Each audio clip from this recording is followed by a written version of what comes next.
Good evening. Today is the regular meeting of the Ethics Commission. Today is August 22nd, 2018. It's about 5:30 p.m. Let me go ahead and call the meeting to order. I'll start with roll call. Chair is myself, Sigifredo Pettis. I'm present. Mr. Saba Zapata. Present. Ms. Adriana Alexander. Present. Mr. Mark Pease. Present. Mr. Manuel Sanchez. Present. Ms. Mirta Pina. Present. Mr. Henry Herford. Present. And Ms. Elsa Garban. I also understand that we have a new member, Mr. Hector Lee Patiño, but he is not present. However, he's running late, and he should be here shortly. But we have a quorum. Mr. Henry? Yes, sir. Okay, so we're ready to proceed. Okay, before proceeding, I wanted to go ahead and read out a statement about tonight's meeting. And specifically, one of the items which I understand has expressed some controversy over the course of the last few months relating to the complaint by Mr. Gomez. I want to advise everybody tonight that we here at the members of the commission expect that all persons here not disrupt or otherwise interfere with the proceedings. If there are any disruptions, we may ask you to leave the meeting. We're not here to listen to personal feelings or field personal attacks from one person to another, but simply to hear the testimony that will be presented tonight. This commission and proceeding is not a court of law. We don't adjudicate the law. What we do here is follow the guidelines and rules that City Council, through adoption of the Ethics Code, has asked us to follow. Since I've been appointed and discharged my duties here, I've come across a number of questions that obviously people don't understand the process. We don't call witnesses, we don't arrest people, we don't call investigations. We simply follow through with what the City Council has authorized to follow. I want to remind everybody here that we are all volunteers. We're all volunteering our time. And everybody who is here and is on the commission has committed to discharge the obligations that City Council has imposed. Anybody who's not familiar with what authority we have, I urge you to read the code, and that will give you exactly an understanding of what we can or cannot do. With respect to public comment, which will be right after this, I do want to state that anybody who has signed up for public comment is not sworn. Therefore, we ask them to just reserve their statements to public comments. And we are not here to listen to that testimony with respect to the issues tonight because that person is not sworn to, and we are only supposed to consider evidence that is sworn to. And that is all. So, next item is general citizen communication. I understand we have a few speakers. First one is Mr. Joe Lopez.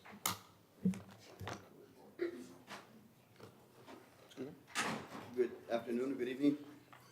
I actually signed up because I didn't know how the proceeding was going to take place, and I didn't know if, I knew I was here the last hearing, and or attempted hearing. In any event, there was some information that I thought would have been valuable for the committee to have known at the time. Some of you may not have been there. I wanted to just incorporate the statements, but again, reiterate that I haven't been contacted by anyone with regard to giving a statement, sworn to or otherwise, but that if that information that I gave last time with regard to my conversations with Councilman Pettis with regard to the property at issue would become relevant to the proceedings, then in fact I was here, I was present to be able to give that that same testimony, whether it be under oath or otherwise. I believe Mr. Henry. He's basically asking if he can just reiterate what he did at the last hearing. Well, I mean, however you prefer. Otherwise, I mean, I wasn't contacted. I wasn't given something to write under oath or whatnot, but that I would, and perhaps the procedural part of things perhaps didn't even get to that point. But in any event, if need be, during the item in which when it is called, if need be, I would be available to be able to do that if the committee sees fit. Essentially, you're saying you're available to answer questions if the committee has questions during that time? Yes, sir. Okay. Mr. Lopez, are you here on behalf of the complainant or the respondent? Do you have to be here under the? If on you behalf of speak in somebody? public oath, but the reason I ask is because under the rules that we follow, the respondent can present witnesses, but not the complainant. I guess I would be here, I guess it would be incumbent upon the respondent to want to call me if in fact that would be the case, because the information that I would have with regard to the conversation that I had with the respondent would be, I believe, relevant to whatever it is that you may, and of course, the committee may think not, but I think it would be a conversation that would have had between the respondent and I weeks or months before the, actually, no, months before the incident in question. Mr. Henry, if he's a witness called by the respondent, that would be appropriate under our rules? Yes, sir. Okay. Thank you. And let the record reflect that Mr. Patiño has joined us. Next person is Ms. Margarita Gonzalez.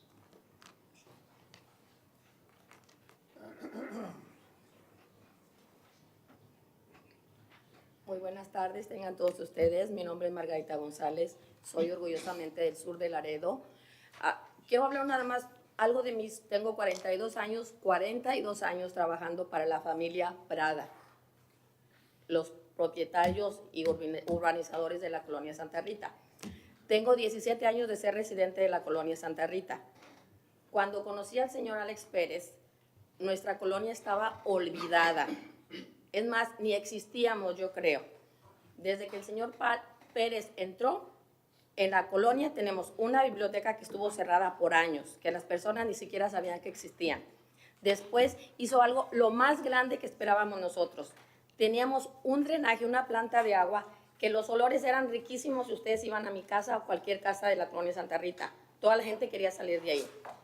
Entró el señor Pérez y me dijo, les voy a resolver ese problema. Gracias a Dios y a él, ese problema quedó resuelto. Entonces, eso es lo que quiero que sepan todos ustedes. El señor Pérez ha trabajado duro para el sur de Laredo. Yo soy fiel testiga de ellos. Por eso les dije que tengo 42 años, para que trabajando en el mismo lugar, para que sepan que no puedo echar mentiras. Para que me aguanten 42 años ya quiere decir mucho, ¿verdad? Es todo lo que quería decir, señores. Orgullosamente del sur de Laredo, de la colonia Santa Rita, la colonia que le da vida al sur de Laredo. Gracias, señora. Next person is Mr. Visvana.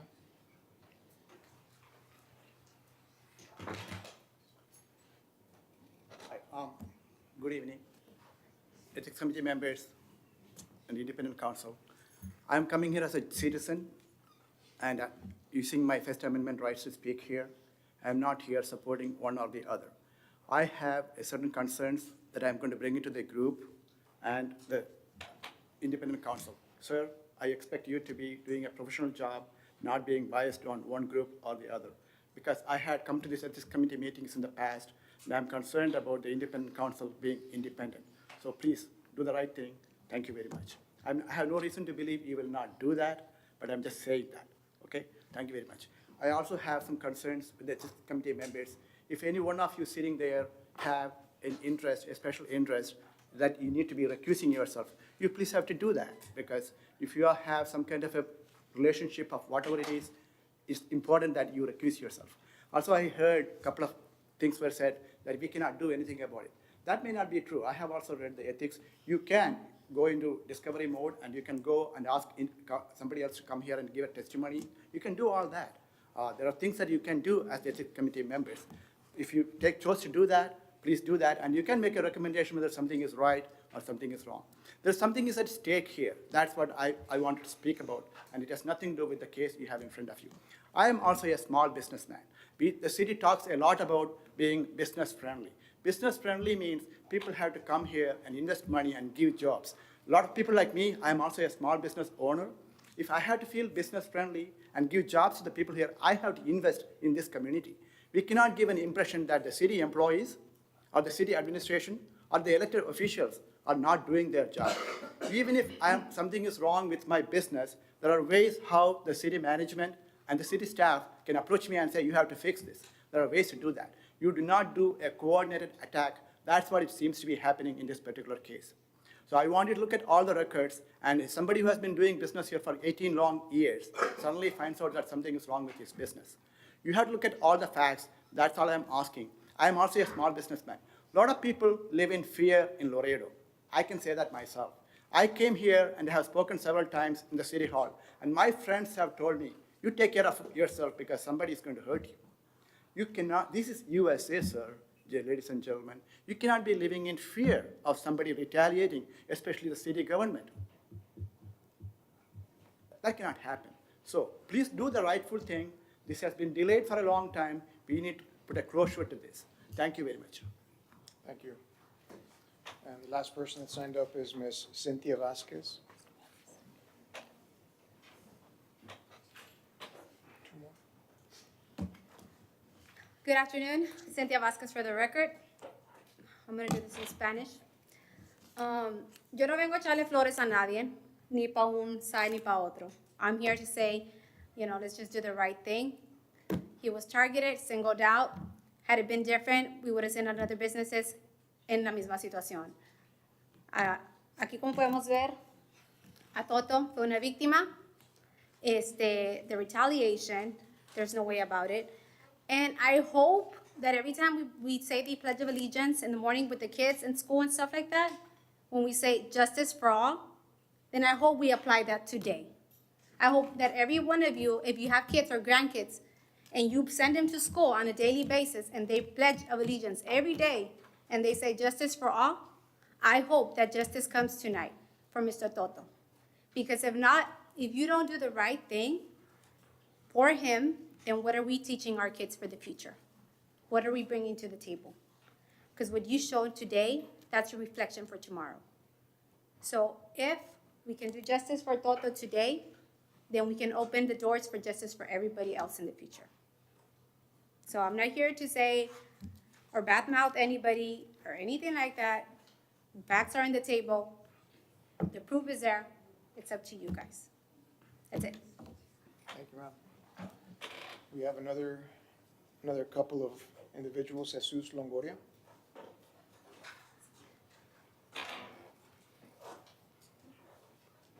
Good afternoon, newly composed Ethics Committee. So I'm sure you have been through some problems yourself.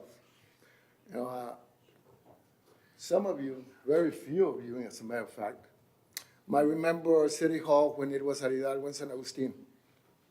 And back then, we had a mayor who turned out to be a criminal, who went to jail, who all remember, all Patron system. And I never forget that in November of 1969, I turned 18. And I had Mr. Nawaz, which some of you might know or might not know, but he wrote the city charter for the city of Laredo. And he was my teacher. And he says, the only way you can stand up to somebody is make sure they know you vote. So when I got my card, I went and stood before the mayor, a little 18-year-old kid from San Agustin High School, went and stood against a man who everyone in the room knew he was doing wrong. What he was doing to the citizens of Laredo was wrong, and everybody knew it. But he was the patron, so guess what? A lot of people did that. Oh, a lot of six-packs went around when election time came in. But for many years, I worked to get him out of the office, and the law took care of him. In 1976, as you all know, he was adjudicated and sent to jail. We know what happened. The rest, he's even got a school named after him. So back then, we left. I thought we left all of that behind. But what sparked my interest when Mr. Gomez's business was raided in the manner it was, and by a councilman who's, I am sure, as the lady says, very effective councilman in his district. And let's remember that, in his district. Not in the district where Mr. Gomez's business is at. That's not his business. There is a district representative in that area, and he's been very well aware of Mr. Gomez's business.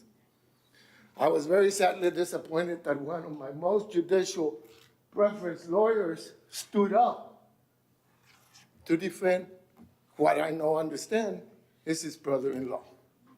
And I'm saddened by that, because when he came to me from Zapata telling me, I'm here, I'm new, I met him. This dude, he's got class and he's got long ways to go. So he saddens me that he cannot understand the wrong that was done here. And we cannot ride what happened to Mr. Gomez anymore, okay? I think you have done one thing. You have increased his business, you've given it publicity, but he has not, I believe, in my own day, because I drive by there. I'm a real estate agent. Honest to God, when I hear this, that he's bringing the value of the property there, let me tell you, he sits right next to an apartment that's been there more than 60 years. I just I hate to mention this, but you're a little bit over your 3 minutes. Okay, 1 second. And so, and down the block, we have that house of that man that went to jail. So you know what? There's a lot of houses that bring that thing down, not Mr. Gomez's business, who attracts people to do business in there. Thank you. Thank you, Mr. Noble. Last person who signed up is Mr. Marcel Knudsen. Good evening. Just briefly, I've known Alex Pettis as a friend for about 6 years, and I'm here representing him tonight. But just a couple of, and I appreciate all the comments by other members, but this is not the Patron system. My client didn't use property, build roads for his own personal benefit on his ranch. You know, this is something, legitimate concerns that were brought to the attention of any council member, that they have a right to go look into it. What I think is important here is that this was done after the election. This was done through the chain of command. He didn't order people, individual staff, firemen, police, we want you to go out there and retaliate against this individual. They went out there, and notably, not one citation was issued, not one. They gave them a warning. Look, you don't have sufficient fire extinguishers. The ones you have are out of date. There's electrical hazards here, hazard for fire, hazard for safety, hazard for the customers you have. You're doing business like a pulga. You're not allowed to have store merchandise outside. That's visible from the own eyes. You know, so he was not following the ordinances that the city of Laredo has. So what did? They gave him a warning, give him a chance to comply, 10 days. And I think if Mr. Gomez, to this date, despite being given a warning by the city of Laredo and not a citation, it's my understanding he still hasn't complied. Maybe he has his displayed certificate of occupancy, but he hasn't fixed a lot of the items that he was cited for. Is it in defiance of the city of Laredo? I'm above the law, he's above the law, where he doesn't have to comply with the ordinance like every other business does?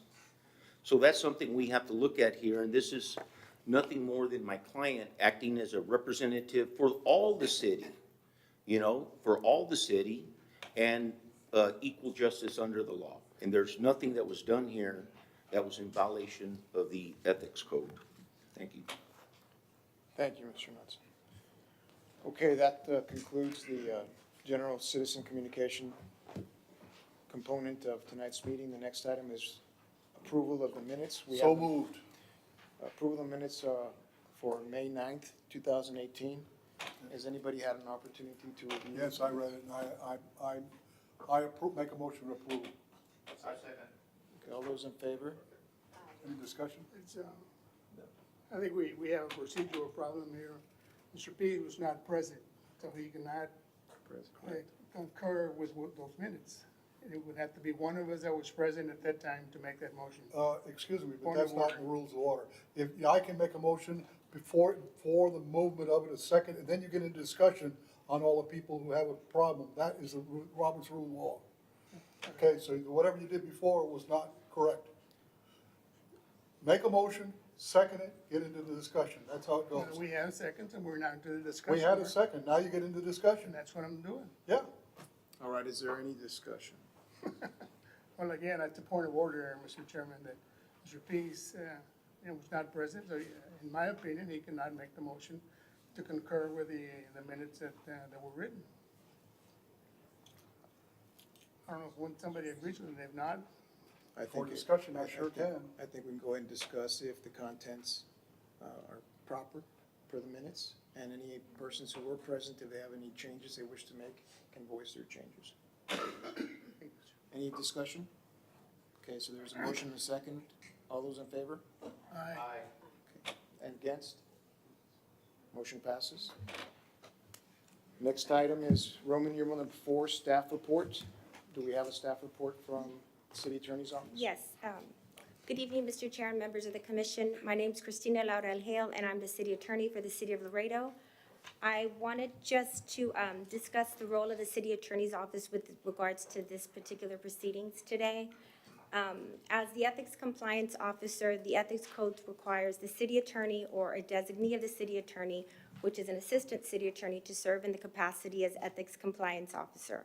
Now, what the ethics compliance officer does in this case is not represent anyone in the proceedings, but simply serves as counsel to the Ethics Commission.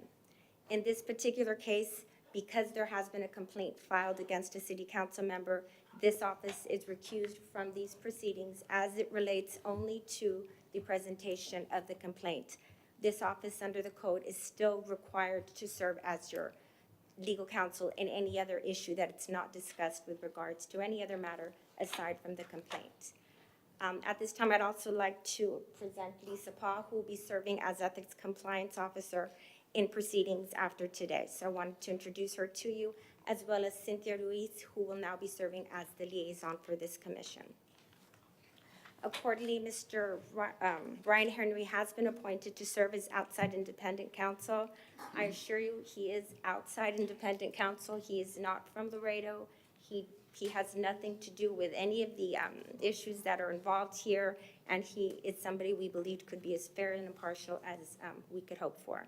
And I'll go ahead and present Mr. Ryan Henry at this time. Thank you, Ms. L. I was here last time. I'm here specifically for the individual complaint. All other matters regarding the commission to defer to Ms. Hale's office. And if we have particular questions regarding the single complaint while I'm here, that's where I pop up. Okay, thank you. Is that it for the staff report, Ms. Hale? Yes, it is. Thank you. Okay, then go ahead and move on to item number 5. Discussion with possible action on the following. Letter A, discussion with possible action by the commission to appoint a vice chair. We had Mr. Nathan Chu, who was the vice chair, but he resigned recently, so now the necessity exists to nominate and elect a vice chair. Is there a motion to nominate anybody in particular? I motion to Mark Pettis to be vice chair. Is there a second for that? I second. Mr. Padilla, there's a second? Okay, call for the vote. All those in favor, say aye. Aye. Against? None. I'm sorry? Okay, so it's unanimous then. Okay, okay, so the motion passes. Mr. Pease is vice chair. Okay, very good. The next item is letter B, discussion with possible action by the commission on the ethics complaint filed by Mr. Victor Gomez against Councilmember Alex Pettis Jr., District 3. Mr. Chair, may I interrupt? Yes, sir. This would be the time that Ms. Pena would, Pena. Please recuse. Thank you. Thank you. And we have some new members of the council, or of the commission. There are certain procedural elements and some distinct legal elements that are present in this case, and I request we go into executive session before the presentation of any evidence or anything like that, to bring everyone up to speed on the procedures of what's supposed to happen and kind of the legal aspects regarding the rule and, you know, what is qualified for each complaint. Okay, so Mr. Henry, our outside counsel is asking that we go ahead and entertain a motion to move into executive session. I'll make that motion. Okay. All those in favor? Against? Motion carries, so we will now retire into executive session. Mr. Chair, Yes, yes, sir. we need to confirm the time and that it's under 551071, It is. consultation with the team. 556, and it's under section 5, the Texas Government Code, section 551.0071. 71, yes, sir. Correct. Thank you. And the time, sir? 56. 556, yes, sir.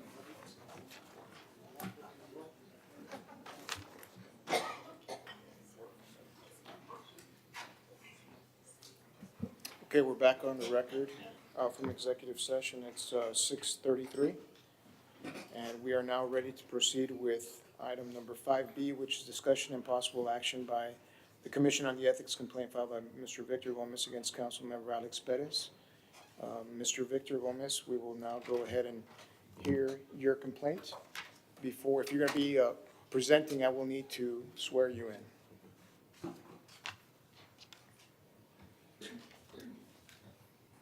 Mr. Gomez, please raise your right hand. Do you solemnly swear to tell the truth, the whole truth, and nothing but the truth, so help you God? Yes, I do. Okay, you may proceed.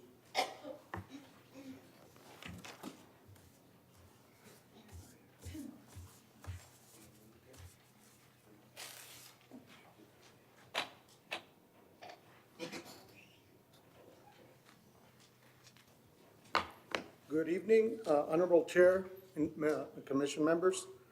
You are the governing body of the city of Laredo. My name is Victor Gomez.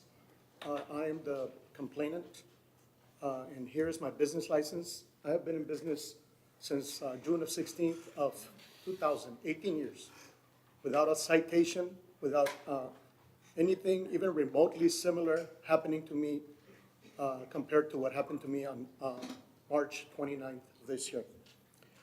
You're the governing body, and you decide what you listen to, and you must listen to the entire story that I have to tell you. You need all these facts to make an educated and complete decision, an informed decision. All of these city staff and inspectors descended on my business because it was an order by Mr. Ramon Chavez, Executive Director of the City of Laredo, at the direction of Alex Pettis. This is all well documented in the City of Laredo City Council minutes of April 16th, 2018. Alex Pettis used Ramon Chavez to orchestrate a raid on my business without probable cause, and this constitutes under Section 202 of the Ethics Code. A city official or employee shall not use his or her official position to unfairly advance or impede private interest, or to grant or secure or attempt to grant or secure for any person, including himself, any form or special consideration, treatment, exception, or advantage beyond to which is lawfully available to other persons. Okay? Mr. Pettis wanted to punish me, and that is the reason he used city staff. And why did he want to punish me? Because I did not support his political campaign. That is well documented in my police report dated January 24th or 25th of this year, when I had the first meeting with Mr. Pettis in person. He approached me at my business and introduced himself as my city council representative. I told him that he was not my representative. I told him that I lived in District 4. It represents District 3, and he came to my business. I had never met him. I didn't know who he was, but I knew Albert Torres was my representative, District 4. So right away, I said, you know what, this guy is misrepresenting himself. So we had an altercation. He demanded or asked in a pushy way for me to display his signs, his political signs. He had opened his campaign headquarters right in front of my business a few days earlier, and he left when I told him no. I told him that I knew the person that was running against him, that I had known her for many years, and that I did not know him, and that I was not going to support his campaign, and that I did not want to display any of his political signs. So he left visibly upset, and I did nothing about it. After that, again, in the incident report of January 24th, when the political race was in full steam, I got a phone call from Juan Nawaz, and he basically told me to support Mr. Alex Pettis. I told him, I had already told Mr. Pettis in person that I did not want to support his campaign. Why was he calling me? Mr. Juan Nawaz and myself have a decent relationship. I've known him for many years.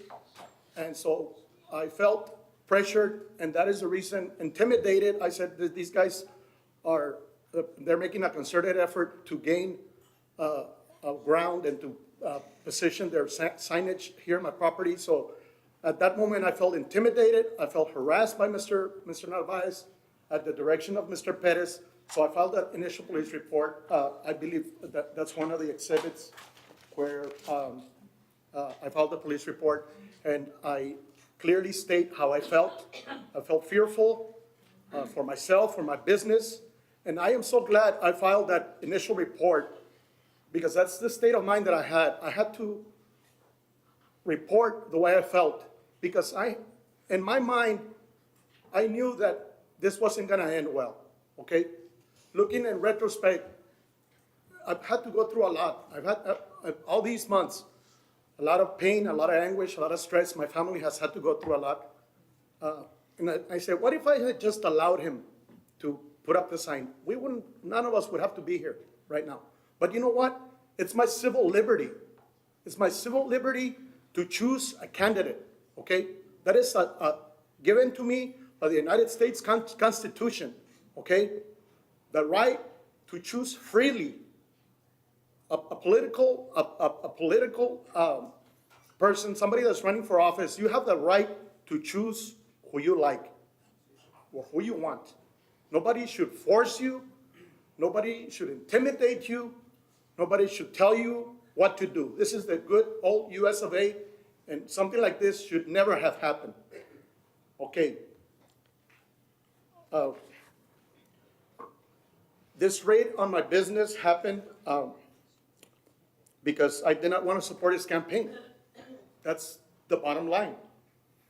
It is clearly a case of retaliation, selective enforcement, without probable cause. The raid was made because of an alleged anonymous call.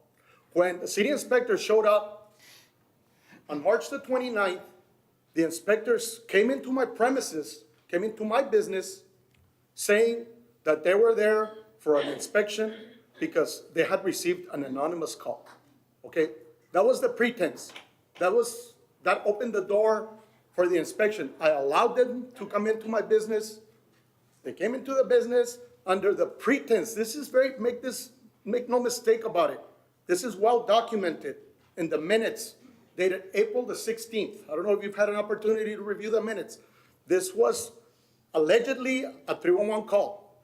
And that's the reason I allowed the inspectors, 8 different departments at the same time showed up in my business. Let me mention, you probably already know who they are, but I have a long list, 8 different departments, undercover police present, fire department present at the same time at 11 in the morning. Building inspections, development services, code enforcement, health department, building development services, environmental services, and the zoning department. Undercover police. I wonder why. 8 departments, about 25 city employees descended at the same time under the pretense of a 311 call. This was a lie, and this was a violation of my civil rights. They came into my business under that pretense, and I allowed them to inspect my business, to do whatever they wanted. I felt intimidated, harassed by police presence with guns, and they went on about their business. What did they find? A couple of violations. Yes, that is correct. I was giving warnings. Yes, that is correct. But I felt very intimidated.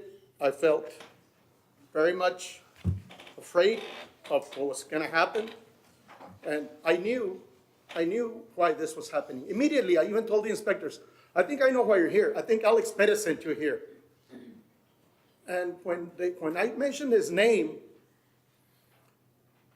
for some reason, I guess it dawned on them, because I think they were oblivious. I don't think they knew why they were there. I think they came to the realization that they were there not because of a 311 call. When you make a 311 call, it's for a specific thing. You have your weeds are this high, you have a loose dog, you have a chemical spill, something specific. A 311 call is specific to something, okay? These guys, these departments were there fishing. They were looking for something, to find something, to close my business, shut me down, give me a citation, give me hurt me, shut me down, financially, give me a bunch of tickets. I don't know what they were fishing, okay? Somebody sent them to my business fishing. And who sent them? Again, the minutes, okay? 2018, I don't know, April the 16th, 2018. I don't know if you've had an opportunity to review this or not. A clarification whether Alex Pettis had the authority to contact Ramon Chavez and for Ramon Chavez to conduct the raid at my business. This needs to be made. Alex Pettis did not have that authority. Alex Pettis should have gone through Mr. Horacio de Leon, who is sitting here. We can ask him. He's here. He can answer that question. The city charter tells us very clearly that if you have an issue, you have to go solely, that is the word, it means only through the city manager. The city manager did not know what was going on. Neither did his aide, I can't remember her name, the executive or the assistant city manager were oblivious. They didn't know what was going on. Okay, this was going on underground. This was going on. This was a plan. It was concocted. It was.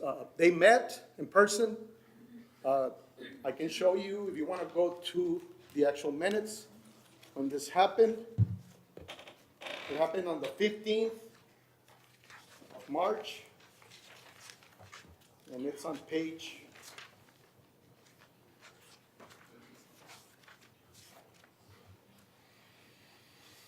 They conspired on the 15th and the 16th.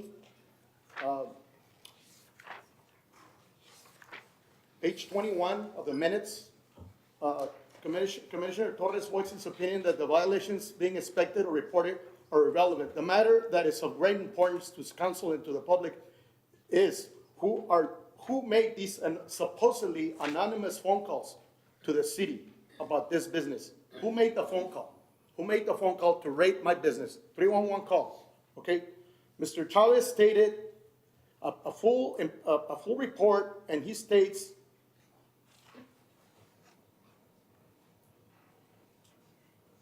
that he met with Mr. Chavez met with Alex Pettis. They met in front of my business on the 15th of March, and Mr. Pettis pointed to my business and said, look into this business. There's something going on. There's something wrong. Find something wrong there. Again, very important, Mr. Pettis should have gone through the city manager. Instead, he went through one of the city staff members. The one thing that is of utmost importance is that my family and my business has been suffering for not supporting his political campaign. This is clearly an abuse of power. It's targeting. He tried to close my business and affect my livelihood. That's the way I see it. I've been in business for 18 years, and I have never been treated like this by any city officials like it happened on that day of March 29, 2018. Treated like a criminal. Basically, that's the way I was treated. This initial fear of Mr. Pettis is well documented again. Initial police report, he has been a subject of he is a subject of FBI investigation. He has stolen political signs. I did not know that at the time that he approached me. Once I found out, I felt even more fearful. Fear of retaliation, and that's the reason, like I said, that is the reason why I decided to file the initial report.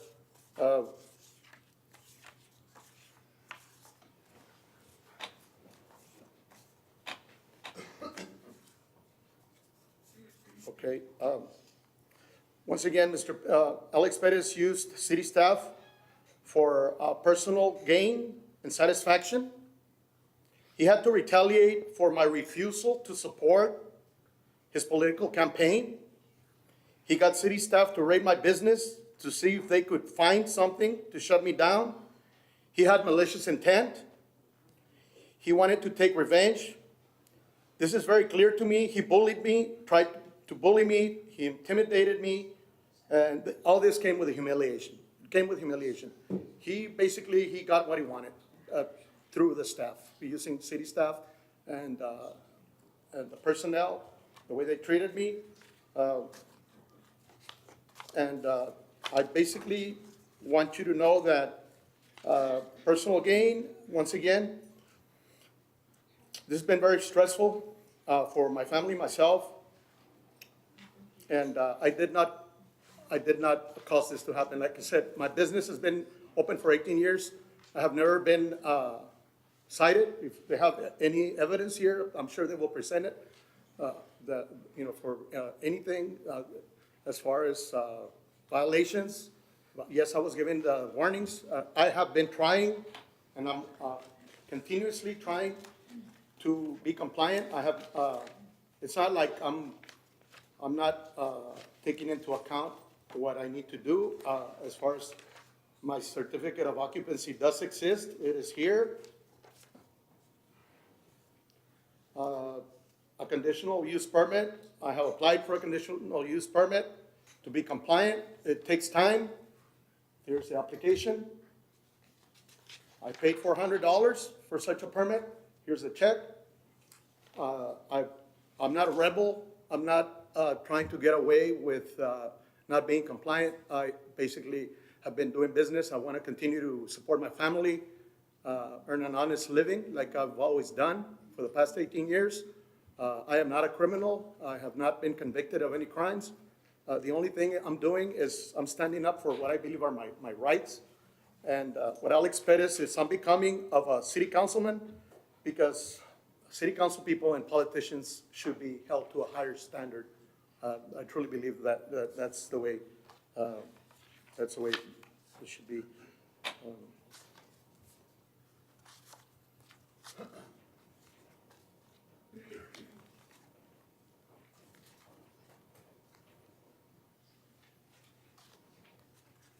As far as property values being affected by the appearance of my business, that there is, I believe there is going to be a presentation as far as property values. The property where I now sit, that I rent, okay, I don't own the property. The property value is 2302 Seymour Street. Last year, it was $107,524. This year, 2018, $155,500. The valuation of that business where I'm at went up $50,000 from one year to the next. So the property has increased in value. I don't know if it's because it's so beautiful, it's well kept, but it's there. The proof is in the pudding. And it's not just that property. In the same block, 2320, owned by Jose Elizondo, property value 2017. $80,421, property value 2018, $82,070 value. What really affects the property values in the area is the Old Mercy Hospital with the trash, the weeds, dilapidation, vagrants gravitating to this location. It's a magnet for delinquency. I believe, and I think most of us agree, that the biggest eyesore and the biggest problem in the neighborhood, District 3, I'm in District 4, let me clarify that once again. District 4 sits right there smack in the middle of District 3. There's numerous places that need help in that district. Mr. Pettis is accusing me of having a flea market, running a flea market. That's what he has said in the newspaper clipping. I'm not in his district. Again, this is smack in the middle of his district, right in front of Taco Palenque, on Guadalupe Street. This is how we welcome people coming from the valley into Laredo. This is how we welcome them. An abandoned gas station doing business. God knows why Mr. Pettis or an honorable judge has not looked into that, or why they have not cleaned up that place. It's been like that for years. More photographs. This is a total trash right in front of Taco Palenque. All of you have seen it, unless you don't go through that main thoroughfare. That's what exists there. It's in his district, he has done nothing about it. Mercy Hospital is in his district, he's been a city council member for 8 years, he has done nothing about it, okay? I have photographs of the gas station. I mean, thousands of tires, a fire hazard, mosquito hazard. Why don't they go and try to clean up their district before they come to bother me, my business, where they feel it's a flea market. There's numerous, this is 4 blocks from here, items outside, corner of Coke and San Bernardo, parking lot full of merchandise. It's there. Code enforcement officers do nothing about it. It's right there, Coke and San Bernardo. Why aren't they targeting them? Why aren't they going there? I want to know why. This is my business. This is a photograph of my business right here. This is an eyesore to them. This is an eyesore to them. Okay, that's the flea market for them. That's a flea market. Okay. Yes, I do have items outside. Yes, it is correct. I'm in the process of being compliant. I have spent numerous hours, a lot of money to be compliant. And the reason I'm trying to be compliant is because Mr. Pettis yet again sent more inspectors after the initial raid. He sent more inspectors to make myself compliant. I'm becoming compliant. I have all, if you need to look at the copy of, look at a copy of the application with the city of Laredo. I have, like I said, a conditional use permit. Basically, our city inspectors don't do their job. We all know that. I mean, maybe they do part of their job, but you know, why was I targeted? Why me? Why me? I've been there eight and a half years. It finally dawned on Mr. Pettis that I existed. It dawned on Mr. Lopez. He's been living there. I don't know how long he's lived there. I've been in business at that location for 8 years. It became an issue to them after I denied access to my property, my house, my business, to show one of his signs. I became an issue to them because I did not conform, because I did not do what they wanted me to do, he wanted me to do. He lost the election. Basically, he had Ramon Chavez do his dirty work. Okay? If you follow the sequence of events from the very beginning that he approached me and I denied access to my property, to my business area to display a sign, you follow the dots, you follow through, you can see how the sequence of events, how it started, how it led to this raid. If I had only allowed Mr. Pettis to place a sign on my business, I wouldn't have to go through the anguish, the pain, the expense, waste of time, city resources, hundreds of hours. If I had only allowed him to put a sign, none of this would have happened. Why? Because I've been in business for 18 years and nothing like this had ever occurred to me, had never happened to me. Basically, I'm here because I want justice.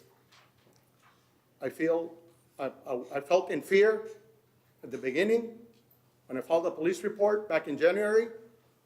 When the raid happened, I felt even more fearful. Several other things have happened.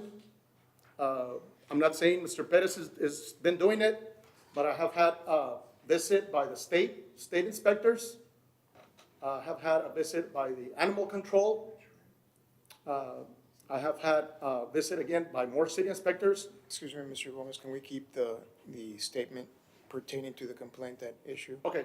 Thank you. Yes. So it's just to focus and to clarify that I feel the retaliation is ongoing and it's not ended. That's the way I feel. Okay, just my state of mind.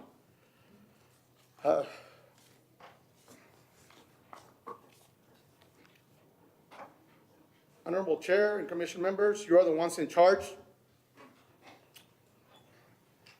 You make a decision. You arrive at a correct decision. Read all the facts. It's right there, mainly in the minutes, where we find out Ramon Chavez turns in his report to city council, and he tells us that Mr. Pettis and himself communicated. There's text messages. They are communicating. It's in the minutes. They're communicating to me. It's conspiracy. They're conspiring. They're communicating. It's a concerted effort between Mr. Pettis, Mr. Chavez, Luis Villa. It's all there. All you got to do is read the entire report. It's there, how it happened, and that's basically all I have to tell you.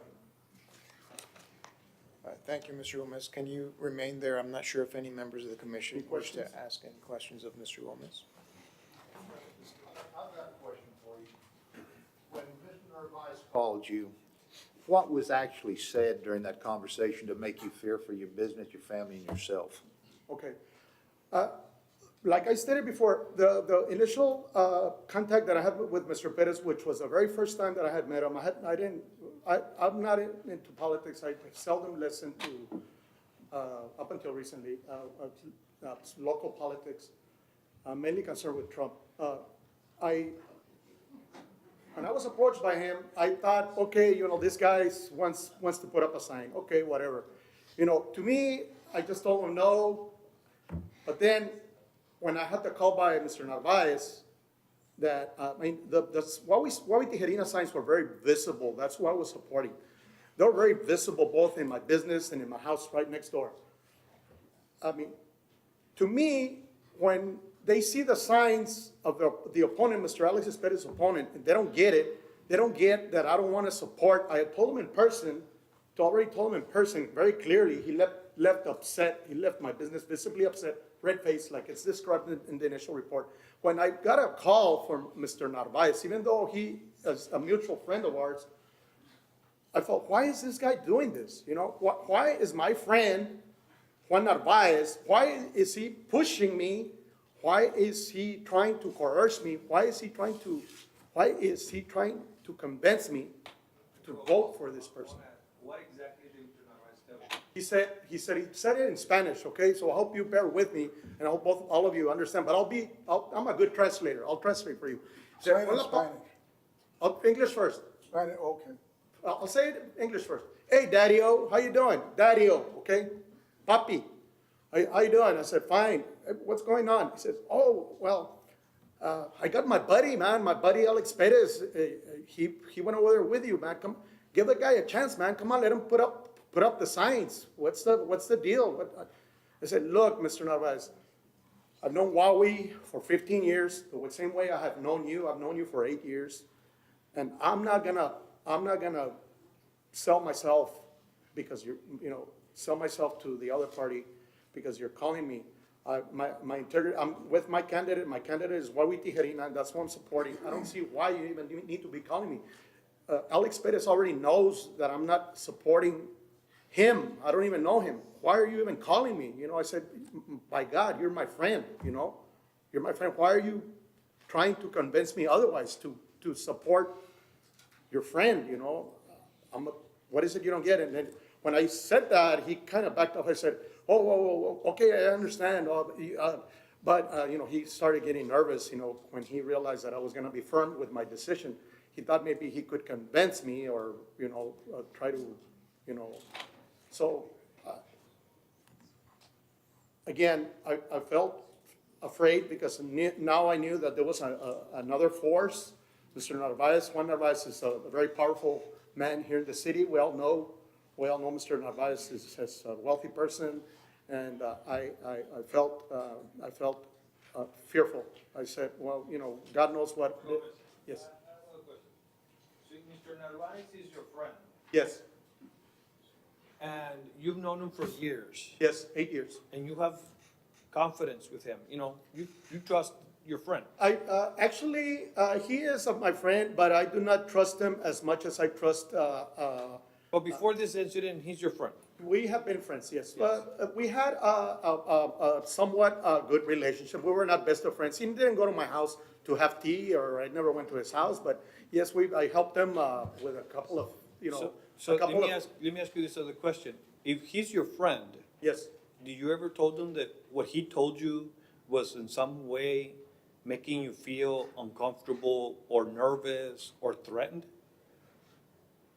No, at the time when Mr. Narvaez called me, I responded forcefully to Mr. Narvaez that I was not gonna change my mind about supporting Huawei Tijerina, that I was gonna, that I didn't appreciate the fact that if Alex Perez had already communicated to him that I was not supporting him, why did he have to call me? Why did he want me to change my mind? Why did Alex Perez have to use Mr. Narvaez? Why did he have to use Mr. Narvaez to make me change my mind? Well, he's your friend. No. Mr. Narvaez is your friend, right? That's correct, yes. So- Mr. Pettis was using Mr. Narvaez, and that's the reason I felt intimidated and fearful, because if he can go to my friend, Let me go back. You're saying that Mr. Pettis used Mr. Narvaez correct. to threaten you, but the question that I'm No, asking. I didn't say to threaten me. Or feel No, I fearful? felt, after the call, I felt threatened and fearful. Yeah, but my question Because to you is, I felt that there were more forces than just but did you Mr. ever Pettis. call Mr. Narvaez and What? let him, did you ever call Mr. Narvaez and let him know how you felt? At the time, I immediately responded to him how I felt during that conversation. I did tell him. You told them Yes, that I you told were him. What is it you fearful? don't understand? I'm not supporting you. Why are you calling me? Why are you calling me about this? You know, this specific issue.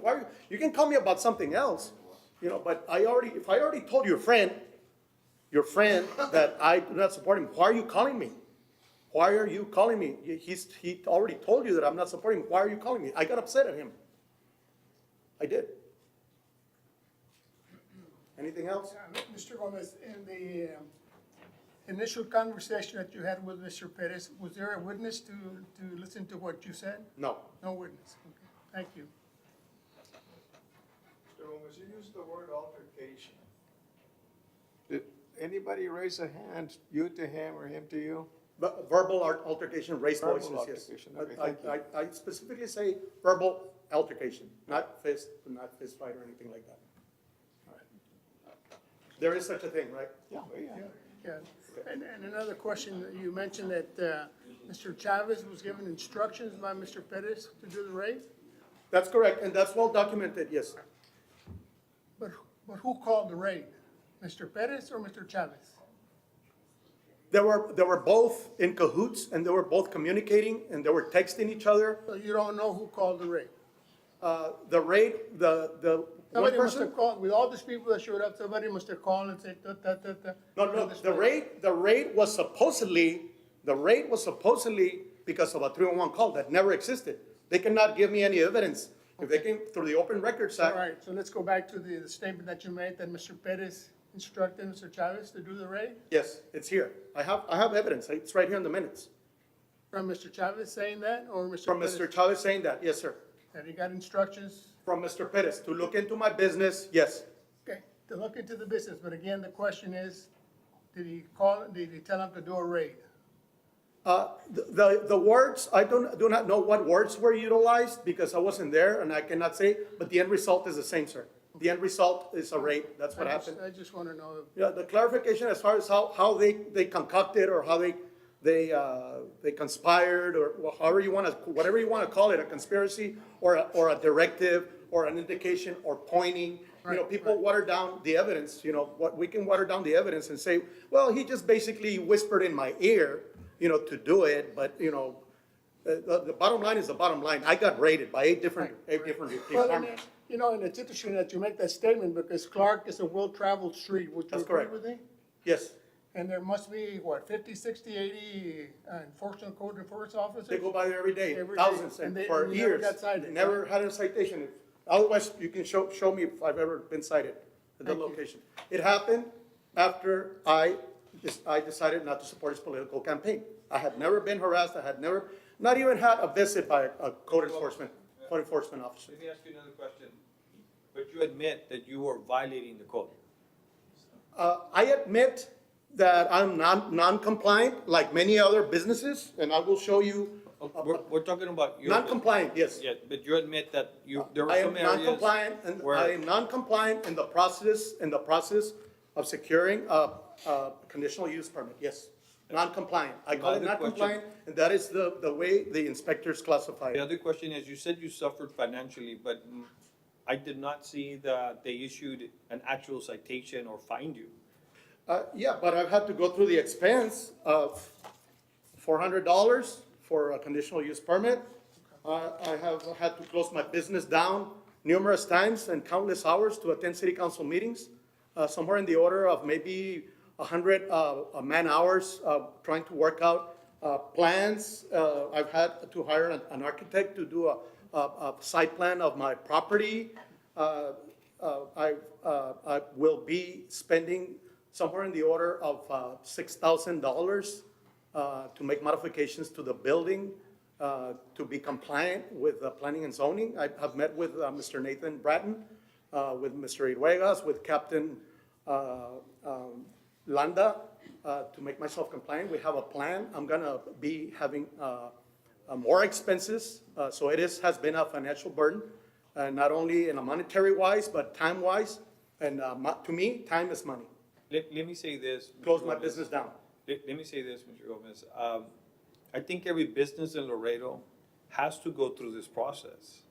My question to you is, why is it so exceptional that you need to not go through this process? If every business has to go through the city of Laredo, ask for the permits, go through all the building permits, hire an engineer, hire architects to design their buildings, why is it I that don't you think don't? you understand, sir. I already had a permit, I don't know if you saw my certificate of occupancy. I have been in business for 18 years, and I have always had permits.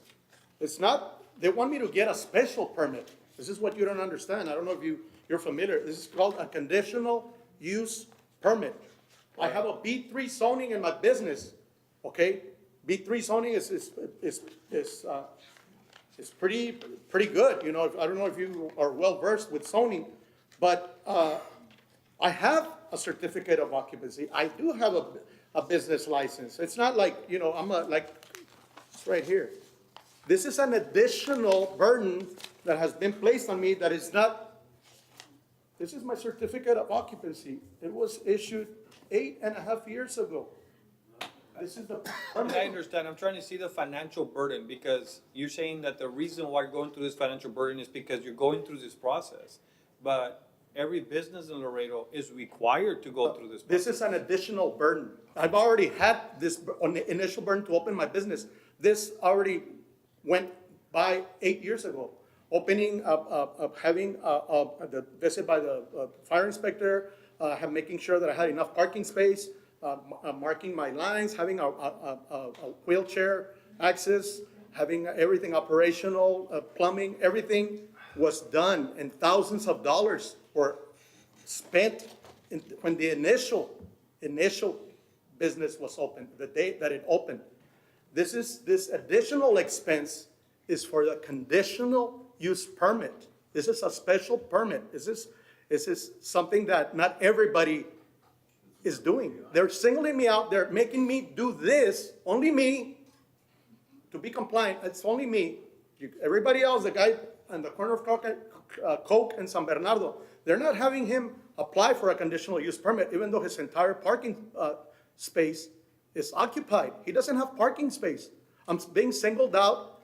I'm being targeted to apply for this additional permit, additional expense, additional time to be compliant. This is on top of the original expense that I incurred back in 2010. Let me suggest this. If you feel that other businesses are allowed, why don't you file a complaint against them? And say, hey, city, go against them.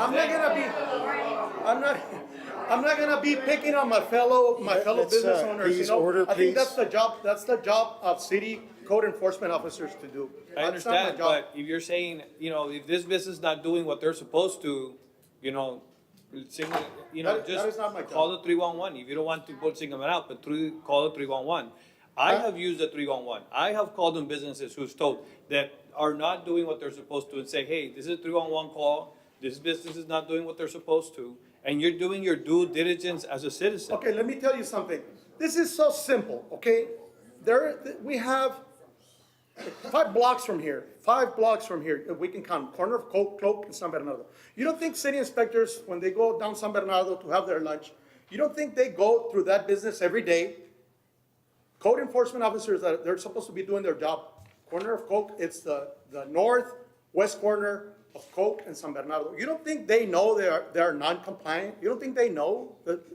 That's what they do for a living. They're supposed to be enforcing the law, the city laws of this city. That's not my job to be calling on my fellow business owners.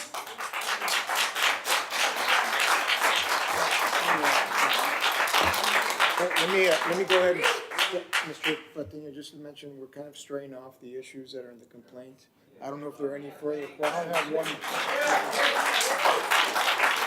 My question, Yes, sir. you keep talking about this special permit. Who in the city and why in the city did they tell you had to have a different permit? Yes, a gentleman by the name of, this was the same inspector that, it was at the direction of Luis Villa, who is the chief or the supervisor of planning and zoning code, planning and zoning. Edgar Orozco is his name. I just remember. Edgar Orozco is the gentleman that went in the first time, and he also went the second time to make sure that I became compliant and to keep me in line with all city code permits. Edgar Orozco. Thank you. Any other questions from anybody else on the commission? All right, Mr. Gomez, thank you very much for your presentation. You're welcome. Okay, now we'll go ahead and proceed with the respondent, Mr. Alex Pettis.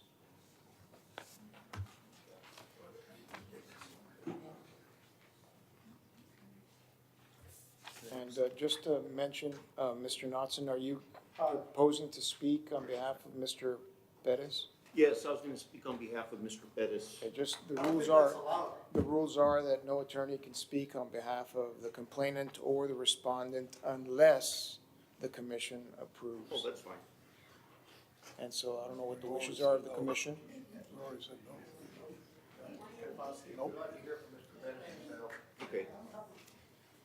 Well, can I ask him questions or ask him the questions to? No, he needs to make the presentation on his own. Okay.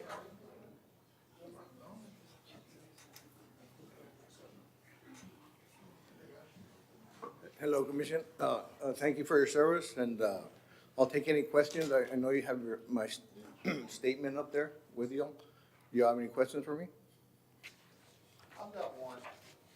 Why would you go with Mr. Chavez to show him the business when you could have told him about it through an email, a text, or whatever? Matt, Why I need take to him interrupt. personally there? Sir, hold on 1 second. I don't believe we put Mr. Pettis under oath. Yes, I'm sorry. Mr. Pettis, let me go ahead and put you under oath. Please raise your right hand. Do you solemnly swear to tell the truth, the whole truth, and nothing but the truth, so help you God? Yes, sir. Okay, I do. you can proceed with the question.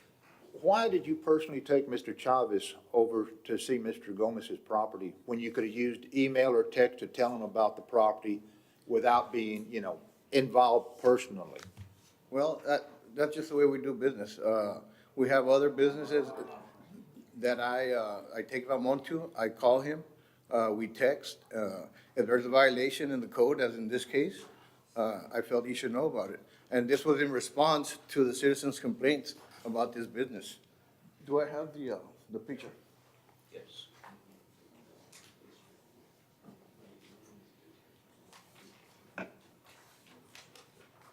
Okay, let me just start from the beginning.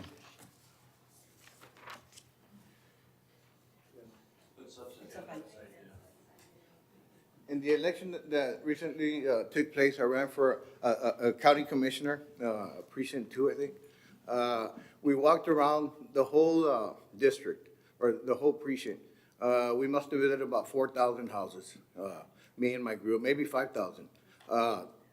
What we do in an election, we call people, we go by, we knock on doors.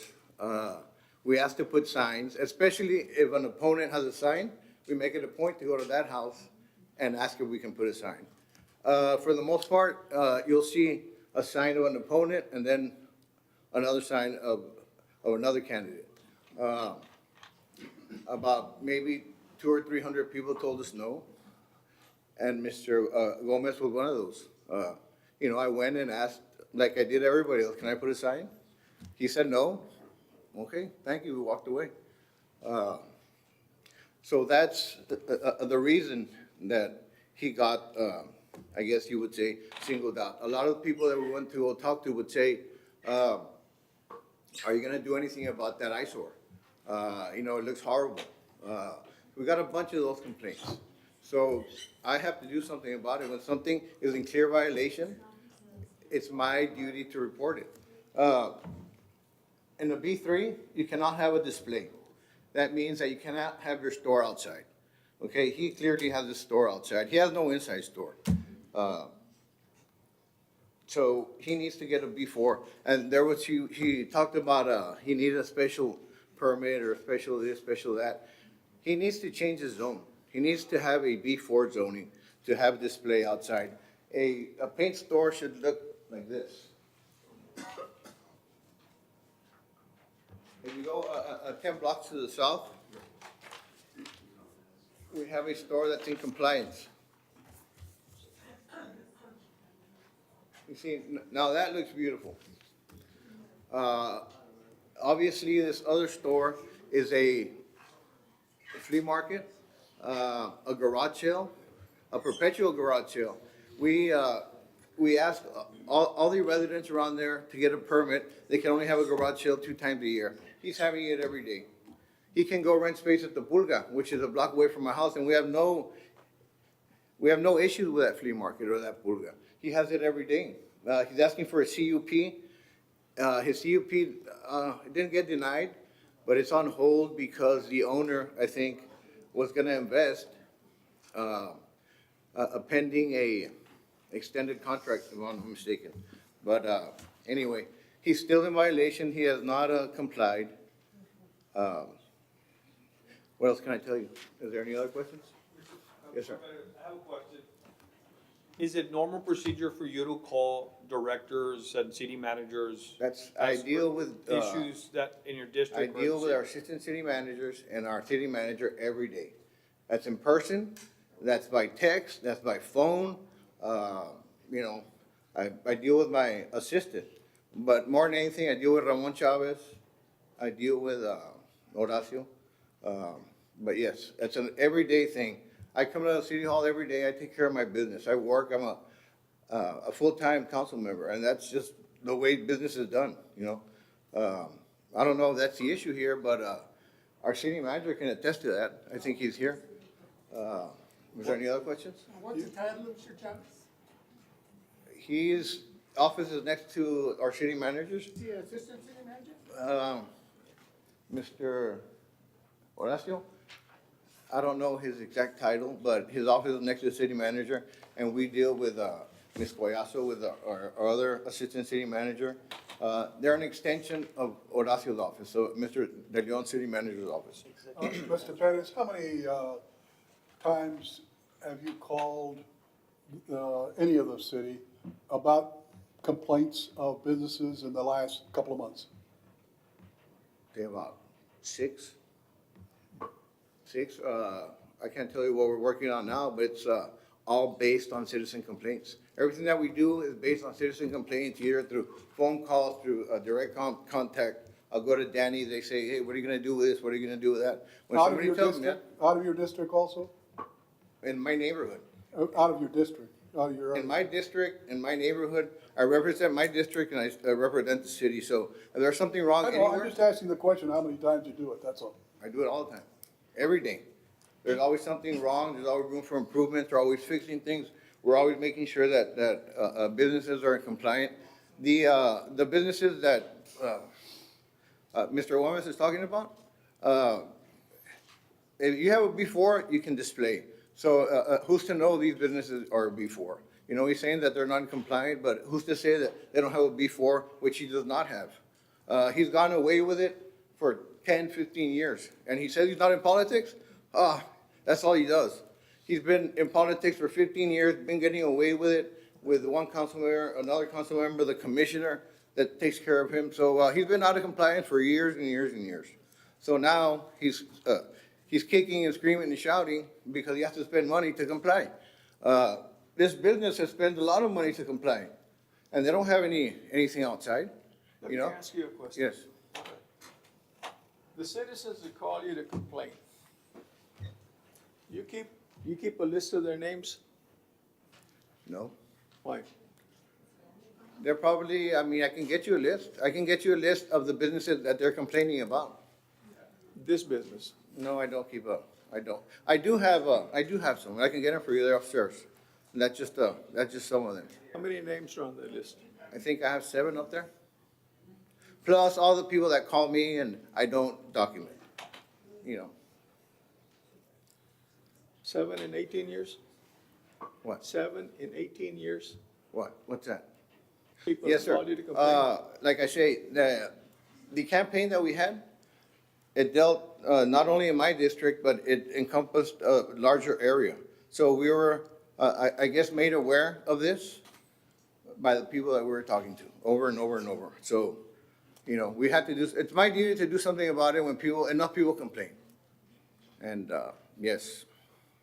Anything else? Yeah, Mr. Pettis, Mr. Gomez made it a fact that he got raided. Did you call that raid? I complained about the business. I said, Sir, answer the question. no, sir, I did not. You did not call the raid? No, sir. Thank you. Did you know it was going to be raided? I knew they were gonna look into the business. I didn't know to what extent. That's not my call. That's the city manager's call or assistant city manager's call. My job is to report, and it's their job to, So you're saying that Mr. Chavez could have made that call, he could have made that call, yes. but not you? No, sir. Councilman Perez, and did you ever call the police chief or the fire chief or any Never. other director? Not once. That's not my job.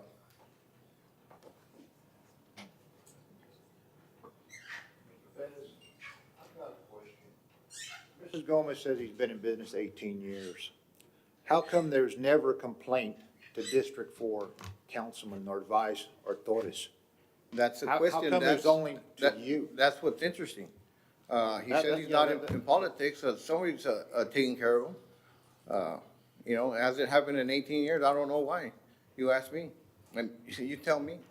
Is it a breakdown in our system, a breakdown in the enforcement? I don't know, but I know that he's in politics. Oh, he does have some citations here. Fire, 2010 not passed. 2016 not passed. So Those are fire inspections, they're not violations. it says it says not passed, and this guy can't talk from the back. We're not- A we're not- chairman, yeah, he can't just blurt out. You're correct, Mr. Pettis. Mr. Gomez, please do not interfere.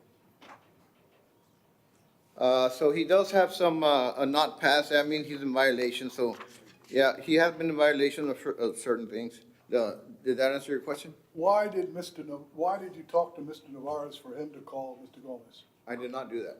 Why did Mr. Nawaz do that? Do you know? I know Mr. Narvaez, I know a lot of people. In a campaign, people call other people, that's what you do in a campaign.